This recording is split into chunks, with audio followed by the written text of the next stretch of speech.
Fala pessoal, tudo beleza? Estamos começando mais aqui um podcast e dessa vez a nossa temática é sobre fisiologia vegetal, uma das nossas, eu e o Nicolas, uma das nossas cachaças, uma das coisas que nos diverte aqui é falar sobre fisiologia de uma maneira um pouco mais descontraída e informal. E dentre o leque de vários especialistas que a gente conversa e conhece sobre fisiologia, com certeza o nome do professor Geraldo Chavarria, que é o nosso convidado, ele seria lembrado. Aí está no top of mind da galera, né, como um dos grandes especialistas nesse assunto. Professor, obrigado pelo tempo, pela disponibilidade, pela atenção e por dividir um pouquinho dos seus KMs acumulados com todo o pessoal que está acompanhando através dos nossos vídeos. Legal, cara, é um prazer estar aqui e na realidade todas essas interações que a gente tem no final da história são com pessoas, não é? Então eu sou muito admirador do MyFarm e é um prazer estar aqui com vocês discutindo esse tema aí de como é que planta funciona e o que sentido isso faz no dia a dia do agricultor, do técnico, não é? Então é a nossa cachaça também. Excelente, professor.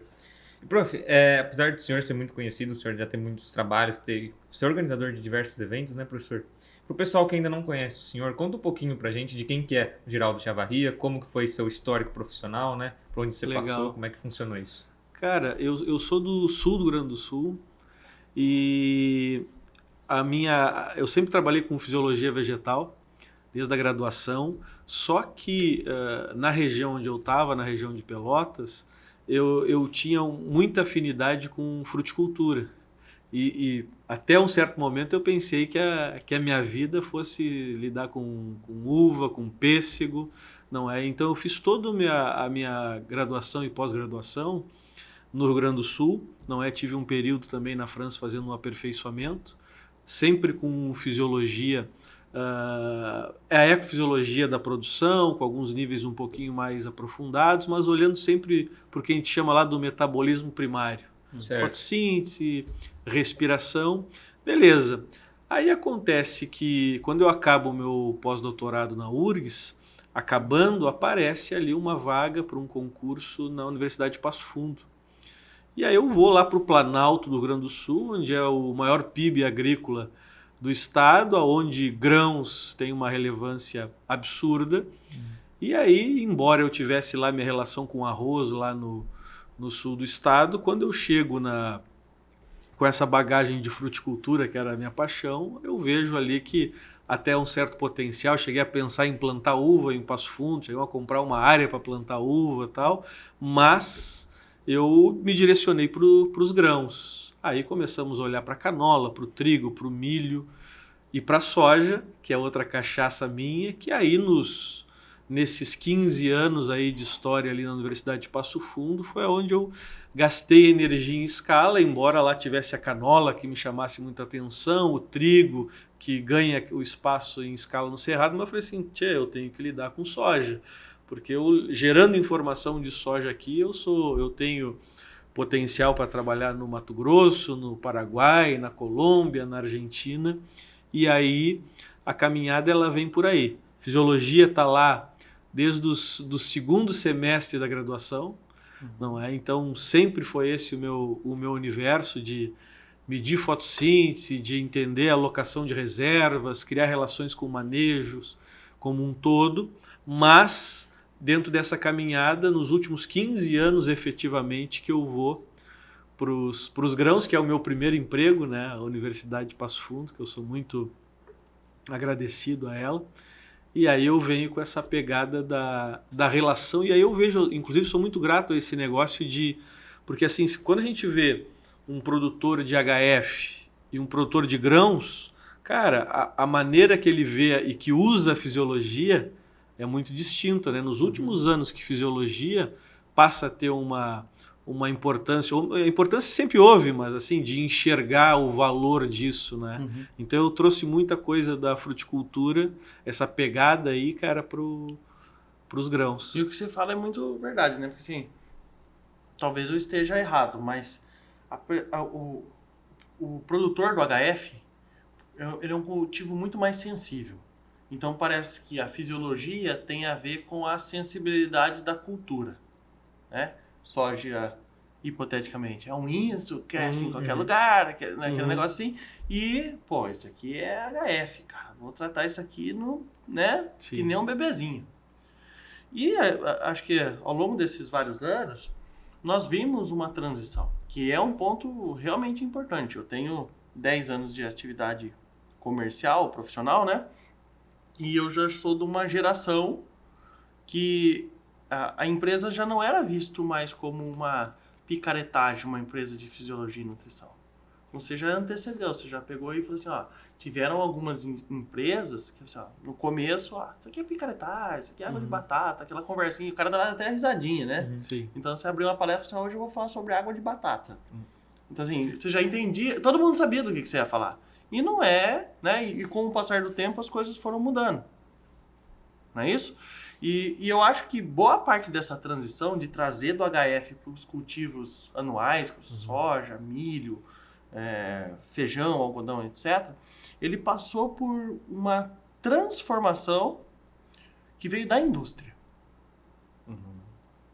As empresas, por se enxergar marginalizadas em relação a esses termos um pouco mais pejorativos em relação à fisiologia, falaram assim, ó, agora eu vou quebrar as suas pernas.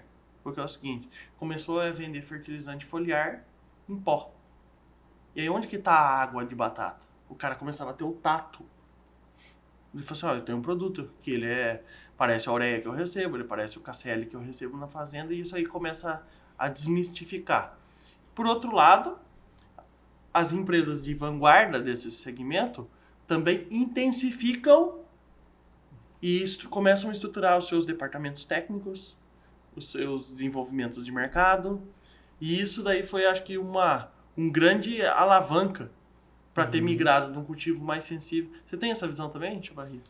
Eu tenho, e você estava falando, eu estava criando assim as relações e olhando como é que as coisas foram e vão acontecendo. Se tu for olhar em taxa de uso ainda no Brasil desse tipo de ferramenta, pensando só em estímulo ou o clássico foliar, não é? O quanto vem avançando, o quanto os produtores já têm uma percepção distinta disso.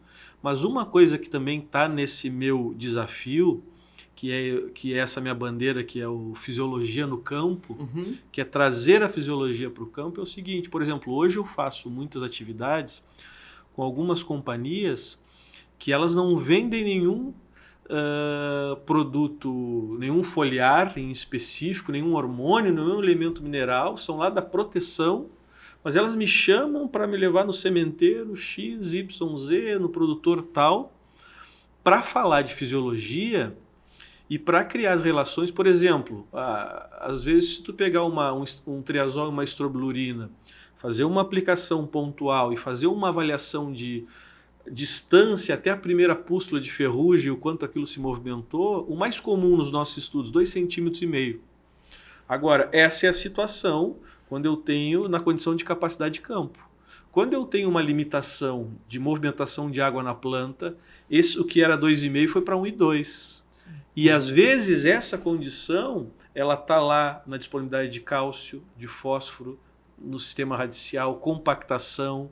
Então, esse é o nosso grande desafio, e vocês também como geradores de informação que já fazem muito isso no país e geram uma diferença grande, que eu vejo que é o seguinte, eu acho que é a nossa nova bandeira, Antônio, que assim, a gente tem o batidão do discutir, cara, eu tenho resposta com citocinina na influência sobre a arquitetura, com um elemento tal, cobalto em larga escala para reduzir o etileno, e todas essas discussões, show.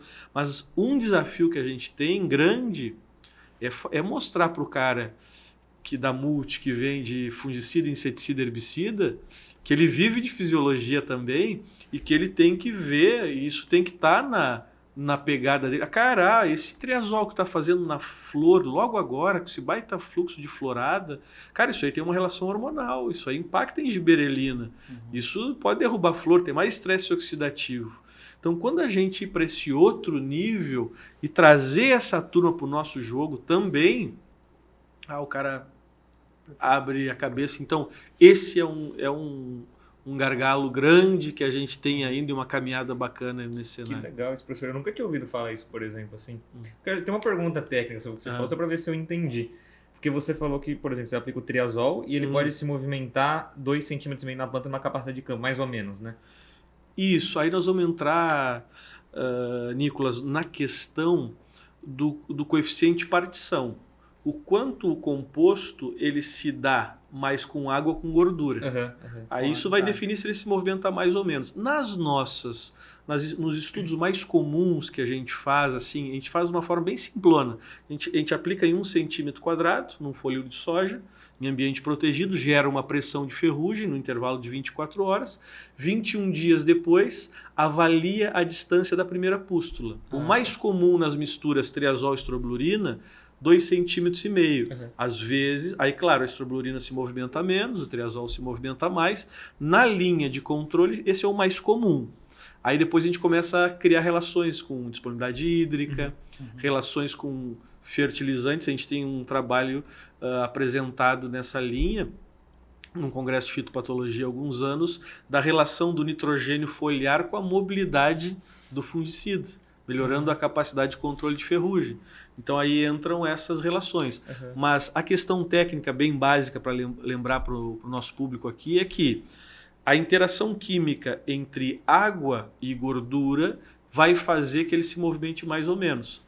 Triazol se dá mais com água, movimenta mais. Estrobilurina se dá mais com gordura, trava mais em membranas. Ele vai achar um lipídio numa membrana plasmática, se agarra. Entendi. O que faz aí de forma inversa, que o residual dele seja maior, aquele que se dá mais com gordura, comparativamente com aquele que se dá mais com água. Por exemplo, esse ano, nessa safra, nós tivemos muito caso de fitotoxicidade e triazol.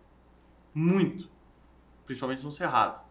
Então, o triazol, ele vai ter uma característica de, vamos falar assim, de degradar a membrana plasmática, né? A membrana fosfolipídica, ali vai causar um dano oxidativo. Então, às vezes o que o professor está falando é colocar isso em prática.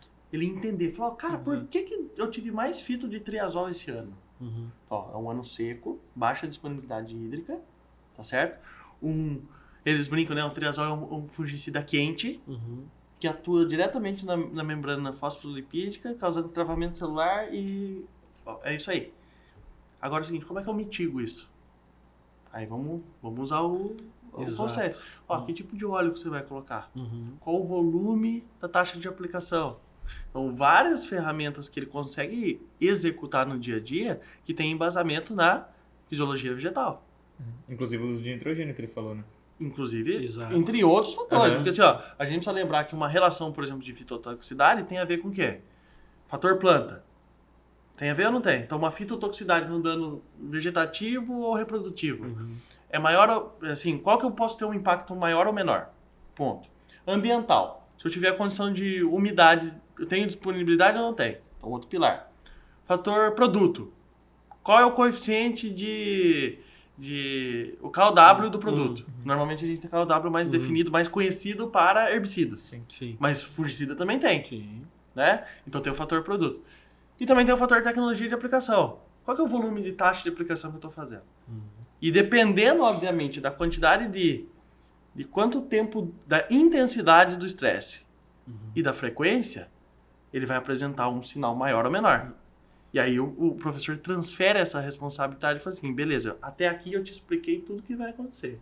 Agora, como que você coloca isso em prática no dia a dia? E eu acho que esse é o grande desafio de separar o que é fisiologia vegetal, a ciência em si, da fisiologia da produção agrícola. Sim. Aí você vai para produção agrícola de soja, vai complementando. Não é isso? E eu acho que esse é um grande diferencial do especialista em fisiologia. Aquele que consegue, de fato, transformar a fisiologia no campo ou em campo, como o professor costuma dizer, mas é o cara que suja a botina para entender como que a planta funciona e como que a gente corrige esse estímulo. É mais ou menos nessa linha, né, professor? Sem dúvida, cara. E esse é a gente faz treinamentos e palestras e vocês fazem muita coisa dentro dessa linha há muito tempo.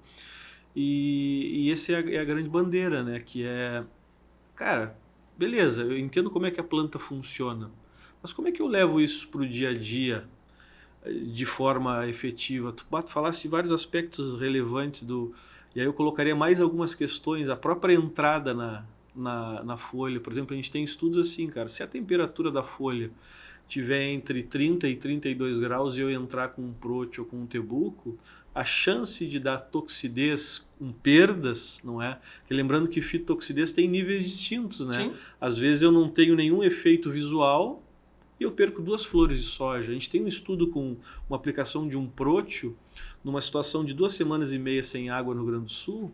A soja saiu de 90% do volume em água, foi para 52, se não me engano, ou próximo disso. Fizemos uma aplicação de próteo, contamos o número de flores, a soja valia R$ 207 a saca, uma estimativa grosseira. Claro que a planta tem uma capacidade de compensação, mas pensando naquelas 2 flores, aquele posicionamento poderia ser R$ 1.500 a menos para o produtor por hectare, pensando em contagem de estruturas e tendo essa ideia.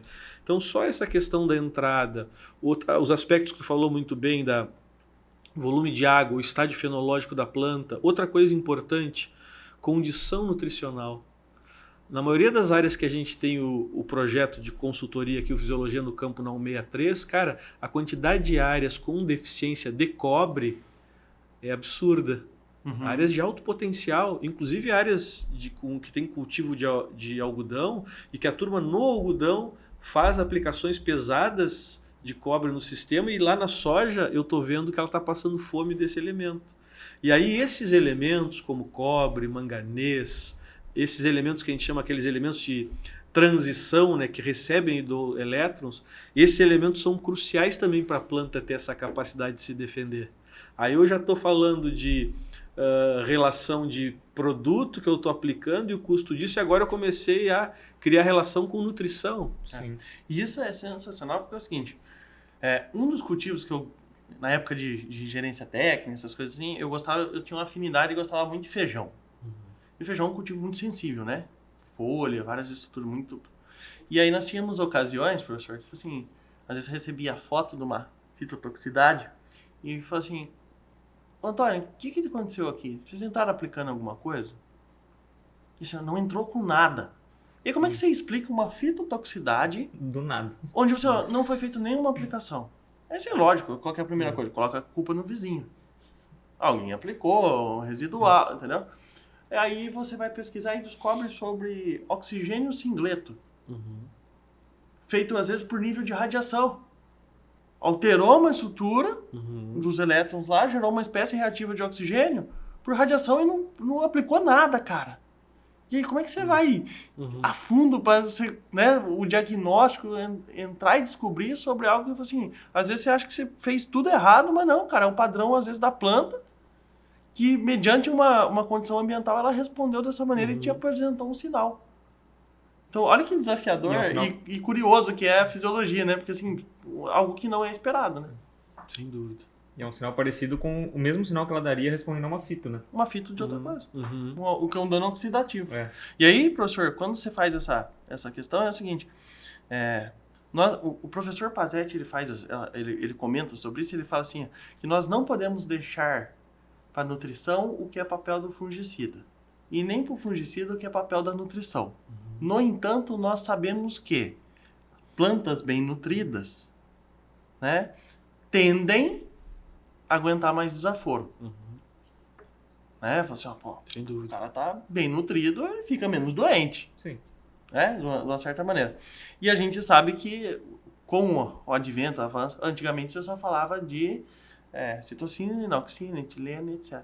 E aí começa a surgir o metabolismo secundário, que muda totalmente o padrão, que até então você falava em 5 hormônios só, né? Eu fiz fisiologia vegetal, só falava em 5 hormônios. E aí, como é que surge isso no dia a dia das discussões, professor? Como é que você vê essa questão? Cara, eu vejo assim que a gente tem uma caminhada longa, não é? A gente tem aí, pensando em soja, mais de 40 milhões de hectares e níveis tecnológicos absurdamente distintos. E desde o cara lá no sul que trabalha com gado e soja, gado e arroz, o cara do Paraná com soja e milho, com os sistemas dos mais diversos, no Cerrado entra mais o algodão, as culturas alternativas nesse todo, não é?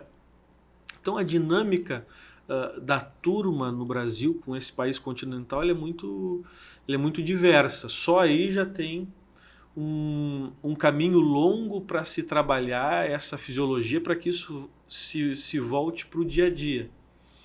E aí, quando nós vamos para as discussões de manejo e essas percepções, a coisa fica mais complexa ainda. Por exemplo, eu tenho alguns estudos onde aplicações de cobre aumentando a lignina na folha reduziram a severidade de ferrugem com o mesmo manejo. Mas essa informação ela é relevante, mas vão ter locais onde a pressão de ferrugem ela é maior, que isso faz mais sentido. Vão ter outros materiais que, por exemplo, relações de nutrição ainda criando, eu sei que 3 elementos minerais aumentam a mobilidade de xenobióticos, de compostos estranhos à planta, um fungicida, um inseticida, um herbicida, nitrogênio, fósforo e enxofre.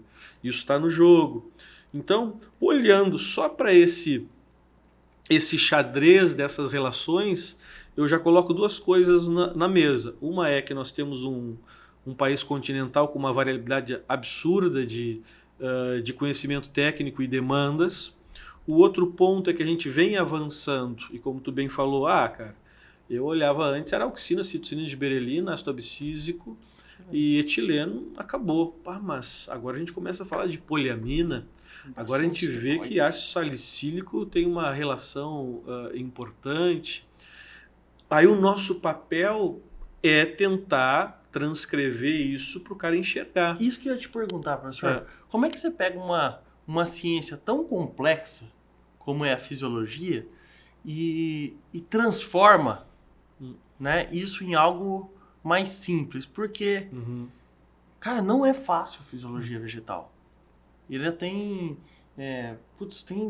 relação com o ambiente, disponibilidade hídrica. Falta bioquímica. Cara, é uma loucura. Complexo. E como é que a gente faz para o agricultor, por exemplo, para o consultor, o pessoal que trabalha em força de venda, transformar isso em algo que gere resultado no dia a dia? Cara, a gente tem que, como tu sabe bem, como vocês sabem bem, que trabalham com comunicação, que o primeiro desafio é se comunicar. É criar relações de que eu consegui te falar uma coisa e chegar efetivamente do outro lado. Então, por exemplo, quando a gente fala em o cara perde por aplicação de um fungicida, por uns picos de temperatura, eu tento criar todas essas relações voltadas para estresse. O mais comum no Brasil, o cara perde por granizo, o cara perde por xenobiótico, produto judiano da planta, lá um Radiant, algum inibidor de protóxido, alguma coisa para matar o algodão judiano da soja, o clássico que a gente discute, um triazol mais quente, os xenobióticos de maneira geral, falta d'água, excesso d'água, tudo isso, quando eu vou conversar com um produtor, dependendo do nível técnico dele, ou com um cara de uma força de vendas, cara, tu tem que fazer uma analogia com custo. Não é? Então aquilo que tu comentou da unha lá bem cortada para reduzir o... Despesa igual unha. Exatamente. Bem baixinha, né? Fantástico. E essa informação, cara, e essa maneira que tu fala é fantástica, porque assim, eu relaciono toda essa parte com custo. Aí eu relaciono isso com a respiração. Cara, se ele comprou essa ideia, a gente já deu um avanço muito grande. Cara, a planta é assim, o lucro bruto dela é fotossíntese, o custo dela é a respiração. Nem vamos entrar em fotorrespiração ainda na C3 e essas dinâmicas. Mas eu preciso reduzir os custos dessa empresa. Quando ele comprou essa ideia, a gente já se comunicou. Legal.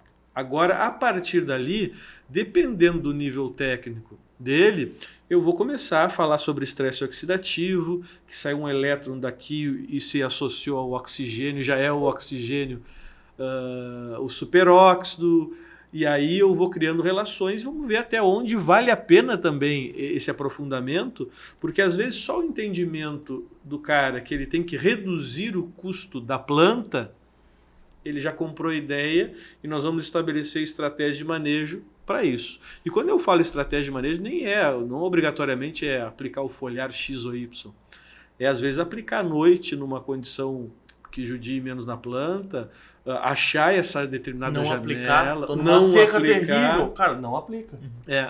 Quem foi força de venda, tá acompanhando o vídeo, sabe, vai chegar aquela mensagem assim, Antônio, faz 5 dias que não chove, aí eu entro aplicando o aminoácido ou não entro? Sim. Essa você deve receber de quilo também, Sim. né? Ou espero. E aí você já sabe. Todo mundo sabe Não é que todo mundo que estuda fisiologia sabe a resposta. Sim. Mas é algo frequente. Então, Frequente. o que o professor falou faz muito sentido. Se você pegar as principais perguntas que você vai receber, 80% delas são as mesmas. 80% delas são as mesmas. Em diferentes ocasiões, lógico, sim, tem as particularidades. Esse ano deu seca no Cerrado, mas até o ano passado você recebia essa pergunta lá no Cara do Sul. Porque tem um dinamismo e o mecanismo como a planta funciona em si é o mesmo.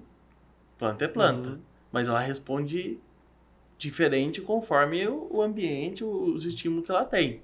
Então é muito nobre você fazer as analogias para o cara entender o seguinte, falar assim, eu não tô aqui para você... Primeira coisa, tirar as amarras do cara. Eu não tô aqui para fazer você gastar mais porque eu vim com a empresa XYZ. Exatamente. Cara, eu vim te ajudar a melhorar a conta corrente aí da sua lavoura. Então aqui tem a oportunidade de você gastar melhor e aqui tem a oportunidade da gente fazer a sua lavoura render. Que é uma maneira... Como é que você aumenta a lucratividade? Depois nós vamos entrar nessa temática que é alto rendimento, alta performance. Cara, só tem duas maneiras. Ou você aumenta a linha da receita lá em cima ou diminui a despesa. Só assim aumenta a lucratividade final. Agora, se você conseguir fazer os dois, cara, isso é um absurdo. Né? Aumentei 5% e reduzi despesa em 10%.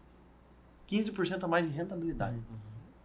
Então, não sai da minha cabeça, Chavarri. Eu fui uma vez, era um grande grupo, a gente tinha feito um trabalho por duas safras ou 3 safras em várias fazendas, apresentando um produto que era tipo era um regulador de crescimento de planta, auxina, né? Tipo, inibidor de transporte de auxina.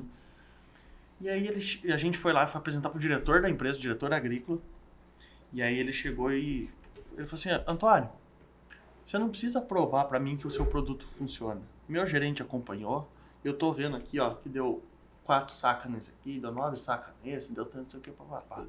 Só que você precisa entender que para nossa empresa, eu não tô preocupado se você produziu 70, 80 sacos de soja.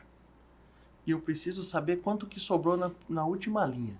Então, se eu produzir 40 sacos de soja e gastar 10, sobrou 30. Agora, se o seu manejo trouxe 60 e eu gastei 50, como é que faz?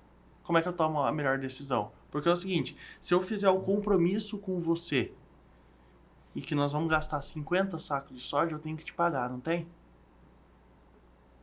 Entendeu? Então, tipo assim, agora, o que me garante que eu vou produzir os 60? Porque a despesa é certa, o retorno não. Então, na cabeça da pessoa que trabalha no segmento, e eu vou incluir nosso, que é fisiologia e nutrição, isso aí tem que estar muito bem enraizado, que não significa que usar a fisiologia eu vou te fazer gastar mais. Exato. E esse é um desafio que a gente tem no dia a dia, que vem mudando também, como aquele exemplo que eu te falei para vocês no princípio sobre, hoje já existem, em função da percepção de serviço, cara, eu vou trazer o Chavarria para tentar ajudar esse produtor, esse grupo aqui, e a gente vai trabalhar a fisiologia, mas o cara não tem efetivamente um produto direto, o foliar X ou Y. Por que esse cara me contratou? Porque ele hoje se vê a importância do serviço dentro desse universo de que, cara, a empresa XY é parceira daquele produtor. E aí entram essas relações. E também tem o inverso, porque assim, não obrigatoriamente, se eu vou estar lá fazendo 50, 60 atividades com uma companhia da empresa X ou Y, eu estou levantando a bandeira dela. Eu estou dentro daquele universo do sistema produtivo, mas a minha função como técnico é ajudar o produtor. Se eu tenho respostas relacionadas ao produto X, Y, Z, eu posso mostrar, obviamente, essas relações, mas a primeira coisa é aquele cara que está lá tocando o Brasil, segurando a economia do país, então eu tenho que fazer ele ter essa maior rentabilidade. E outra coisa que tu me fez pensar, cara, que aí fica mais difícil fica menos palpável, que é o seguinte, como é que eu falo de hormônio? Aí eu vou falar para um cara sobre a citocinina. E quando eu falo do mineral XYZ, crio uma relação com o fungicida e tal, ele ainda É enxerga. palpável, né, professor? Ele é acostumado a É. receber um bag de adubo, ele sabe, isso aqui é nitrogênio, isso aqui, ele olha o KCl rosinha e fala, isso aqui Sim. existe. Aham. Aí acontece que eu tenho que criar alternativas e criar relações. Por exemplo, eu vou explicar sobre citocinina. Cara, citocinina é o hormônio que eu sou mais apaixonado, não é? E a citocinina ela é fantástica em relações a influências sobre a arquitetura, influências sobre pegamento de estruturas. A gente tem anos de uma série de respostas assim. Agora, como é que eu vou falar para o cara que nunca teve acesso a isso, ou até tem, mas eu não consigo criar relações? Cara, eu pego uma planta de soja e falo assim, você está vendo aqui que até vai depender de materiais, né? Sei lá, até o sexto nó, esses nós eles estão mais curtinhos. Ah, é. Sabe por que isso aconteceu? Porque essa planta aqui, até essa fase da vida dela, ela estava mandando muito dinheiro para baixo, para pagar a estruturação de raiz, Fazendo investimento. fazendo investimento, exatamente, guardando dinheiro na parte de baixo. E aí chegou um momento que ela virou a chave, e essa virada de chave agora definiu, agora eu tenho que pagar conta de flor, eu tenho que mandar diferenciar estruturas, mandar dinheiro para cima, e ela começou a estilingar, aumentar o comprimento do entrenó. Quando eu crio essa relação para o cara, bom, agora ele viu, a citocinina existe. Uhum. Esse é o hormônio mais importante que fez isso. Claro, tem relações, tem giberelina, tem auxina, tem interações como todos os hormônios. Então, esse acaba sempre sendo o nosso desafio, que é fazer essas traduções e tentar mostrar. A mesma coisa eu uso muito para a citocinina. Tem um japonês lá que tem uns trabalhos muito bacanas, o Nonokawa, que mostra questões básicas que a gente sabe da soja. O pegamento de estrutura se dá em maior escala no terço inferior de uma ramificação, e isso está baseado nas maiores concentrações de citocinina. Aí eu pergunto para ele, cara, essa cultivar, essa Olimpo aqui nesse ramo aqui, onde é que tem mais estrutura? Embaixo, é o normal, né? Sim, sabe por quê? É por causa que aqui eu tenho uma concentração maior desse hormônio, por isso eu tenho esse efeito. Inversamente, a parte apical, que a auxina tem concentrações maiores. Aí o cara já... Então, esse é o nosso desafio. Aí volto para aquela questão. Dependendo do perfil, uma coisa é eu estar lá no sul do Rio Grande do Sul, outra coisa é eu estar no Pará, e só dentro dessas micro-regiões tem variações absurdas de níveis técnicos ou até interesse sobre a temática, e esse é o nosso desafio. E você entende, professor, que o termo fisiologia vegetal, né? Chavarria, vai falar fisiologia no campo, etc. E tal. Você fez mais de 150 eventos no ano passado, a nível de campo, palestras, as atividades assim. A resposta é meio óbvia, tá? Mas você acredita que é uma demanda crescente que vai ainda aumentar? Que nós estamos só no começo só na ponta do iceberg do negócio? Sim, cara, eu fico muito contente com isso e já vendo, por exemplo, um dos temas que sempre me apaixonou na soja, e há 14 anos atrás eu falei, eu quero estudar isso. Era o quê? Arquitetura de plantas. Há 14 anos atrás, a gente não escutava ninguém falando sobre arquitetura em escala. Aí a gente media a chegada de luz nos terços, o que a planta produzia nos terços, a deposição de gotas. Cara, hoje, olha a quantidade de produtores que tem essa palavra no seu dia a dia, não é? O cara vai lá rodar um dia de campo, olhou máquina e cultivar, porque é a maior quantidade de coisa que ele vai olhar, e cara, vai aparecer... claro que ele vai se preocupar com a resistência ao nematóide XY, se ela é boa para fitófora ou não é, como é que ela responde a pítio, se ela abre mais legume não, se ela tem um grão mais pesado, mas em algum momento vai aparecer a palavra arquitetura e essa percepção, isso aqui cresce demais ou não é? Então, esse tipo de aspecto, ele vem nos mostrando exatamente esse teu questionamento. Ou seja, cara, primeiro ponto, a gente aumentou muito os níveis de produtividade. Se tu pegar nos últimos 10 anos, Vocês sabem bem que o potencial genético, aí se tu olhar Estados Unidos, Brasil e Argentina, deu 20%. Agora, quando eu chego num produtor ou num grupo aqui no Brasil e pergunto, cara, nos últimos 10 anos, quantos tu aumentou a produtividade? O mais comum, 10%. Então quer dizer que tu tem um ganho genético, que ele está mais inclinado comparativamente com o ganho real, e essa variação nessa inclinação, ela está associada a manejo. O yield gap. O yield gap, nosso amigo Alencar Zanon, que é o fera desse negócio, não é? E aí, dentro desse contexto, aonde nós chegamos, tem a percepção do manejo como um todo. Então, assim, um desafio que eu tenho eu acredito na fisiologia e acredito nos estímulos minerais, dos mais variados, hormonais, dos mais variados, mas, mais do que isso, eu acredito na fisiologia e na percepção dela no todo. De como que ela se relaciona, claro, com o fator, sei lá, plantabilidade. Exato. Cara, será que eu preciso necessariamente ter, vou dar um exemplo, um produto de fisiologia para controlar aporte de planta se eu ajustar a densidade populacional? É uma pergunta dificílima pensando em materiais. A gente tem uma forma de diagnóstico, de avaliação de arquitetura que eu desenvolvi assim, baseado em pesquisa e prática. Então eu cheguei à conclusão, cara, que eu faço uma avaliação voltada para a estatura, camada de folhas, quantos nós sem fertilidade tem no terço inferior. Podemos perder dinheiro só em 2 pontos. No nó cotiledonar, na unifoliolada. Ali para cima tem que ter dinheiro. Sim. Não é? E aí a gente cria umas relações e tem soja, que é aquela soja que ela amarra do joelho para baixo, tu caminha na lavoura, então geralmente é entre V3 e V5. E aí essa soja, ela pede mais espaço.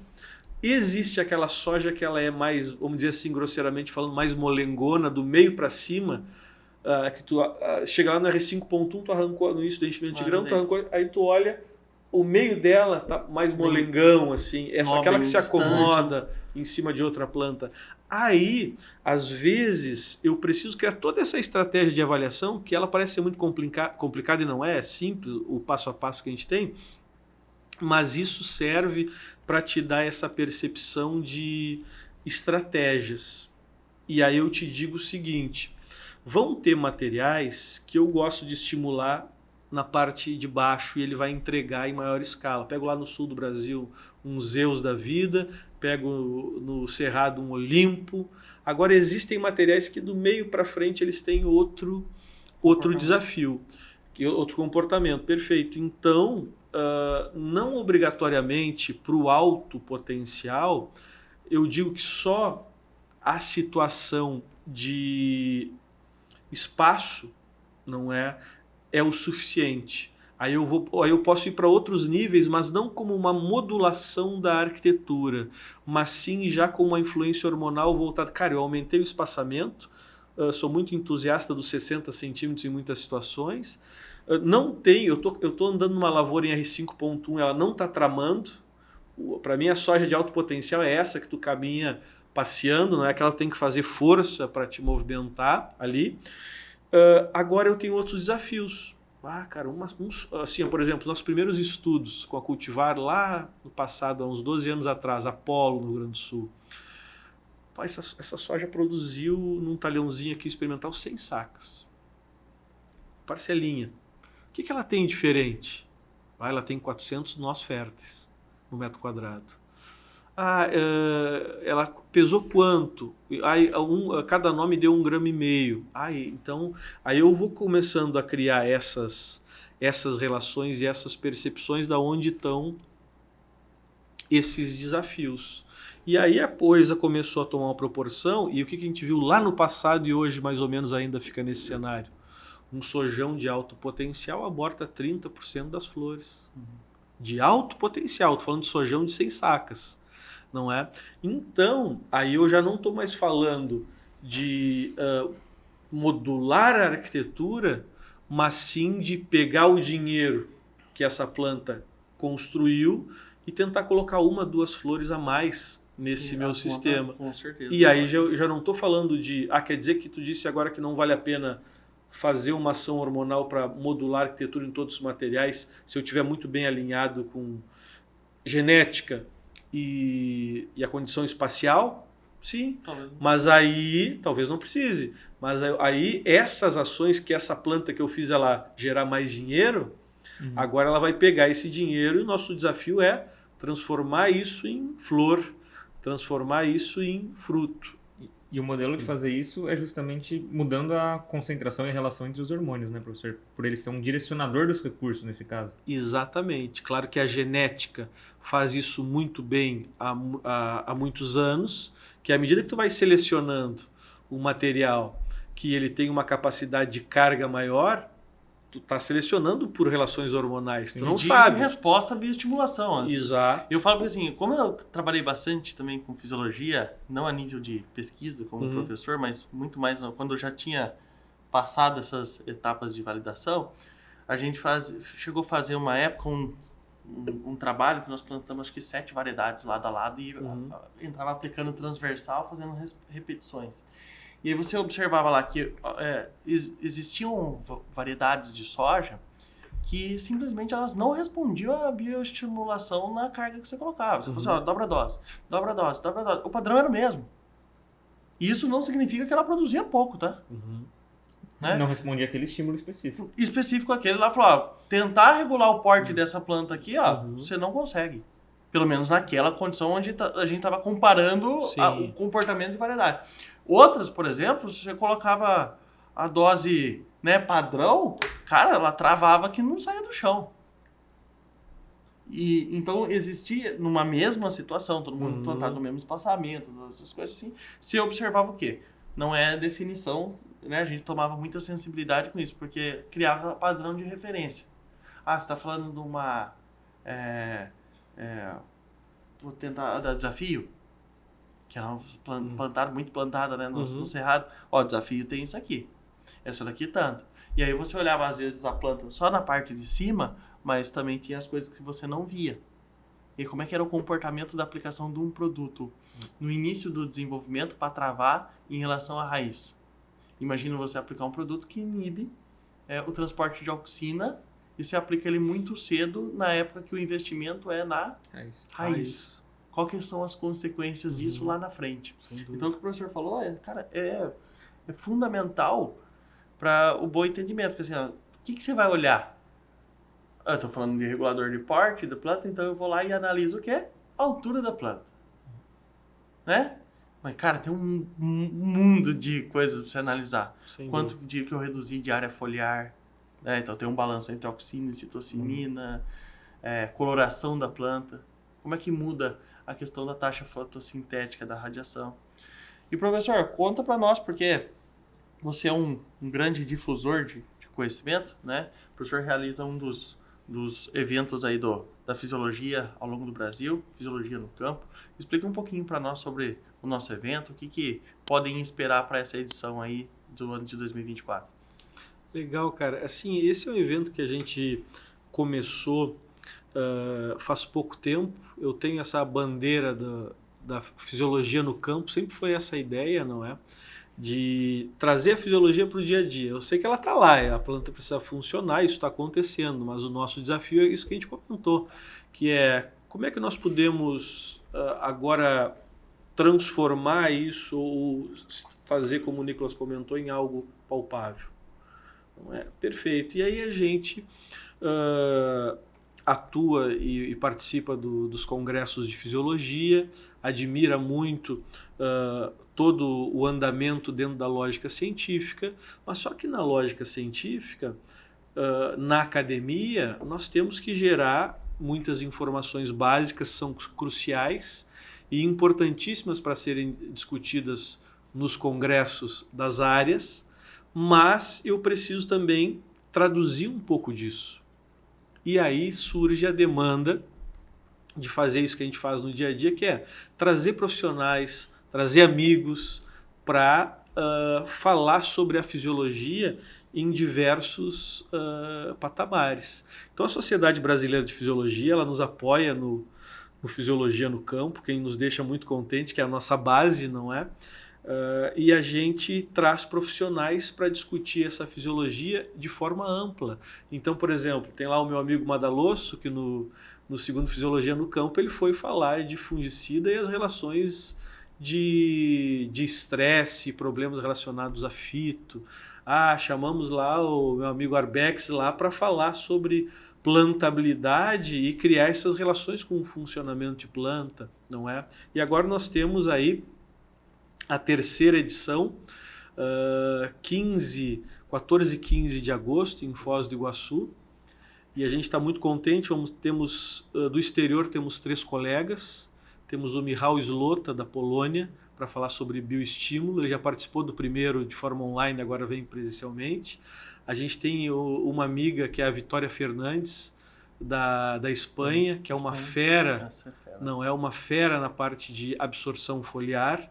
A gente tem o Kakimak, que é uma referência clássica aí, não é, da parte de nutrição como um todo, para falar de nutrição e estresse. Nós temos mais os colegas do Brasil, Sérgio Mazar, uma referência em microbiologia. Não estou com os apontamentos aqui para lembrar de todos os nomes, mas uma série de colegas. E uma coisa importante desse evento agora é o seguinte: dá mais espaço para os consultores e escutar a turma.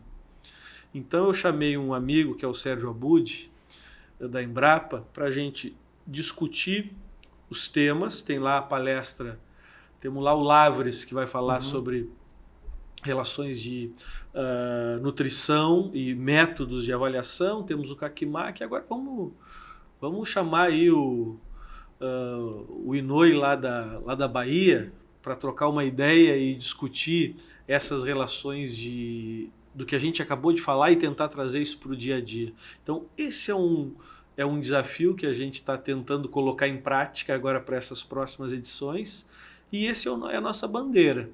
É tentar fazer com que essa pessoa que foi lá tá conosco, ela tenha sido munida de mais informações para que ele saia para o campo, ou como recém-formado, ou um cara que está gerenciando um grupo, ou um cara que está no mercado, entusiasmado com a fisiologia de forma ampla e tendo essa percepção.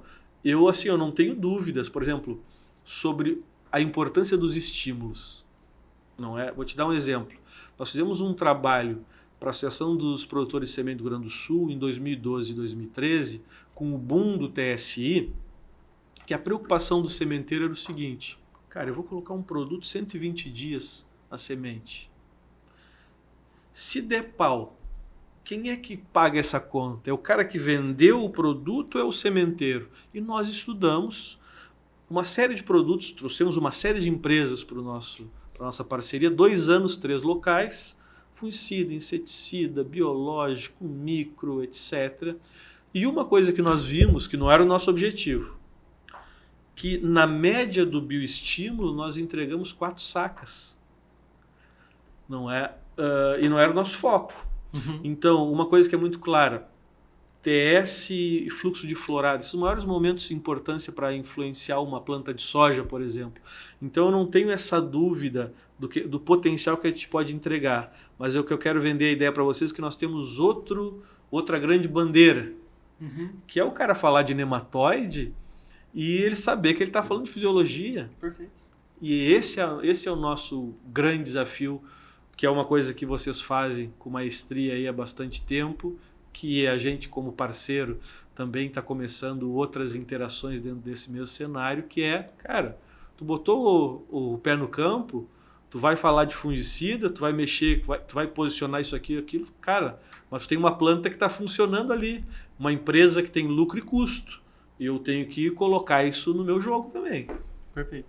Até aproveitar a ocasião, né, professor, falar, a gente está com várias iniciativas. O professor Geraldo Chavarria participou de uma aula o ano passado, ano de 2023, uma aula que foi muito bem avaliada, né, professor? Foi a primeira interação que nós tivemos, foi online ao vivo. Em 2024, nós já temos conteúdos alinhados dentro do projeto da Farmflix, da Farmflix Premium. E para quem tem um nível maior de exigência, né, tem um projeto muito inovador, né, professor? Focado para quem quiser aprimorar conhecimento, informação, know-how, relacionamento, focado principalmente em correlacionar a fisiologia com outras áreas. E para isso ele, obviamente, que não vai fazer sozinho, né? Então tem grandes especialistas envolvidos num projeto que falam assim, ó, cara, você se interessa mesmo de fato pela obtenção de maiores produtividades, aumentando a rentabilidade no final das contas, porque isso é uma grande questão. Não é só chegar lá e passar uma receita ou alguma coisa que vai só aumentar o seu compromisso, a sua unha, vai fazer ela crescer. Eu preciso encontrar uma maneira também de tornar aquilo saldo positivo, né? Para que tenha perpetuidade do negócio. A pior coisa que tem é você matar o cliente. Então o que a gente quer? Pô, eu quero o produtor envolvido num sistema produtivo que ele seja rentável, para ele chegar lá no fim e ele não ter dúvida que valeu a pena. Então, em breve também, né, vocês vão ter oportunidade de ter o conhecimento de um projeto muito inovador, focado principalmente na difusão do conhecimento técnico, né, professor, e da acessibilidade, que eu acho que é algo que é substancial, né, a gente escutar o problema que a pessoa tem e ajudar ela a resolver apontando os principais caminhos. Beleza? Gente, professor, eu tenho uma pergunta para o senhor, que vai ser mais na forma de como passar todo esse conhecimento que o senhor trouxe aqui, nessa parte de fisiologia e tal. Eu queria saber, na experiência do senhor, para o profissional que está querendo melhorar na parte de fisiologia, que ele está querendo se aprimorar e ele sabe que tem uma base fraca, assim, por exemplo. Como que o senhor recomenda que comece os estudos? Por onde começar? Se é mais fácil começar, por exemplo, vendo no campo, de fato, o que acontece, igual você falou da citocinina, por exemplo, que é um exemplo muito legal. Ou se você acha que voltar para as bases pode ser mais importante no começo? Como que o senhor vê isso? Certo. Cara, a questão importante é assim, a gente está sempre em aprendizado, não é? Mesmo aquele cara que saiu de uma excelente faculdade de agronomia, que participou de um grupo, referência no país, não tem como o cara não ter claro que ele vai ter que estudar até o final da vida profissional. Isso eu vejo que a gente saindo bem da faculdade, a gente tem que saindo com a seguinte percepção: eu aprendi a aprender, não é? Então pelo menos eu sei onde buscar as coisas. E aí vão ter dinâmicas distintas. E aí nos surpreendem muito. Às vezes o cara tem lá, saiu de uma grande faculdade ou de uma faculdade um pouco menor, com uma bagagem menor, mas também faz uma diferença grande no mercado pela forma com que ele se porta e o quanto que ele vai atrás. Cara, e assim, ó, boas leituras são fundamentais, mas hoje a gente tem ferramentas, um exemplo é o que vocês fazem no agro brasileiro, não é? Então, tu ter lá um acesso, não é, a capacidade de escutar uma série de profissionais discutindo, mostrando as suas experiências, e aí tu vai tomar como base isso para tomar tuas decisões. Eu vejo isso como fundamental. Se eu olho no passado, não é, na minha geração, eu falo, cara, a primeira coisa que eu tenho que fazer, se eu quero ter uma base de fisiologia, eu vou lá comprar o Thais Zeiger. Opa, pronto, eu tenho que ter. Resolvi. Aí eu vou ter que folhear aquilo ali. Mas agora, quando eu olho o Thais Zeiger, que é uma bíblia, não é? Quem não gosta de fisiologia não é apaixonado pelo Thais Zeiger. Isso é indiscutível. Agora, quando eu pego aquela ferramenta ali e eu tô lá em Gurupi e tenho que tomar uma decisão, porque eu tenho uma área lá com mais cascalho, menos cascalho, tenho que tomar uma decisão de como fazer isso, aprender, criar relações no todo. Essa ferramenta é fundamental pensando em processos. Mas agora eu tenho que criar as interfaces disso e colocar para o dia a dia. E aí eu escutar um colega, um Fagan da vida, falando da experiência que ele teve, colocando o biológico X nesse tratamento de semente, tendo um efeito fisiológico de tal e tal maneira, aí a gente vai para outro nível e graças a todo o avanço tecnológico, não é? Isso aí é um baita de um caminho. Então, eu não vou deixar de ter o meu papel para eu folhear e ter esse acesso e olhar essa base, mas quando a gente começa a criar conexões, que é um grande, voltando ao nosso projeto, é um grande trunfo nosso, ter um cara de plantabilidade, ter uma referência em planta de cobertura, ter uma referência em nutrição, ter uma referência em yield gap, não é? Criar essas interfaces, quando tu tem uma plataforma que tu consegue ter acesso nessa escala, tu avança mais, né? É que nem aquela história, tu leu sobre fisiologia valer, beleza. Agora nós vamos rodar o 63 aqui, olhar a lavoura, conversar, e só nessas interações com o produtor, conosco, rodando, o quanto tu vai avançar, não é? Então por isso eu vejo que o que a internet faz de inovador é esse encurtar caminhos, né, cara? E te dar mais acessos, né, cara? Acho que isso é fundamental. Professor, nós temos aí quase 1 hora de discussão, mas eu gostaria que você passasse também um pouquinho assim, como é que eu acompanho, né, quem está assistindo o nosso podcast, ouvindo esse podcast às vezes no carro, como que consegue acompanhar um pouco da sua rotina de trabalho, que eu sei que é bem puxada, né, mas as pessoas têm necessidade de entender mais sobre fisiologia, entender qual que é o comportamento de uma fisiologia a nível de campo. Como é que a gente faz para ter o contato do professor? Legal, cara. Assim, a gente faz uma série de atividades, e eu aí nos últimos anos, como tu bem comentou, cara, eu fico figurando aí na faixa de 150 atividades ano. Então é campo, é palestra, a gente tem... E esse Fisiologia no Campo, ele é uma ação que eu tenho que ela é ampla da seguinte forma. A gente tem o evento, não é? Mas a gente tem outras 2 grandes ações que a gente faz. Uma ação que é a mentoria. Perfeito. E outra ação que eu comecei a fazer nos últimos anos, nos últimos 5 anos eu faço e sou muito entusiasta dela, que é o Fisiologia no Campo Consultoria. Por quê? Acontecia o seguinte, eu testei lá um produto, 2, 3 anos, deu resposta. A empresa tal me chama, professor, nós vamos rodar áreas aqui, o senhor mostre o que o senhor entende sobre isso, se isso é válido ou não, tal. Só que eu fiquei e faço isso há muitos anos, mas aí nos últimos 10 anos eu falei, cara, a gente pode fazer mais, que é o quê? Gerar número dentro da casa do produtor, dentro do grupo. Então, o Fisiologia no Campo Consultoria é o quê? Eu chego lá no grupo XYZ, no produtor tal, eu consigo fazer isso em 15 produtores pelo Brasil, não mais do que isso, porque são 4 encontros. E nesses 4 encontros, aí vezes 15, já deu 60, fora deslocamento, então facinho, são movimentações de setembro a fevereiro, quando não atrasa a semeadura, etc., março, e que eu vivencio isso. E eu sou muito apaixonado por isso, que eu gero números em cada lugar.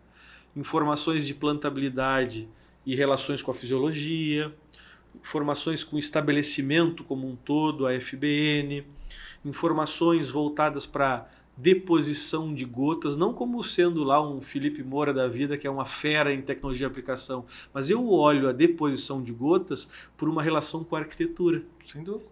Porque assim, esses dias eu estava brincando com um pessoal na Argentina, falei assim, estão vendo como está chovendo a valer lá fora? Era um dia ensolarado. Está chovendo. Cara, uma lasquinha de sol demora 8,9 minutos para sair do sol e bater numa folha de soja que está ali fora. Se eu estou olhando para um dia ensolarado, é uma chuvarada de fótons.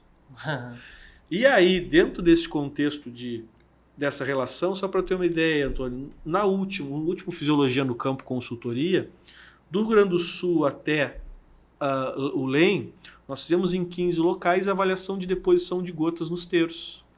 A chegada de produto, gotas, no terço médio da soja, a segunda aplicação verdadeira de fungicida, o que foi o número comum? 55 gotas. Todas elas tinham algum fungicida de contato. Então tinha que ter 70. Eu estava devendo. Mas aonde está a relação? Eu quero relacionar agora isso com luz.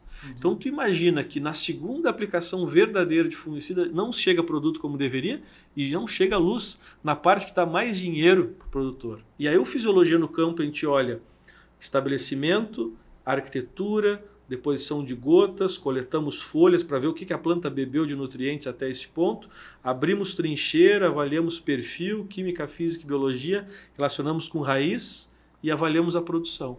Excelente. Aí eu pego em 2 locais, com alto e baixo nível de produção, e a gente detalha isso. E hoje é a coisa que eu mais gosto de fazer, que é campo. Aí eu relaciono isso com as limitações do cara e, cara, sem dúvida aparece o gargalo. Cara, aqui ó, tá um... Então é o ajuste fino, que é essa nossa bandeira da tradução, não é? De olhar para a fisiologia e falar, cara, aqui tens um caminho, tem mais como ganhar dinheiro aqui. Excelente. Essa é a nossa paixão.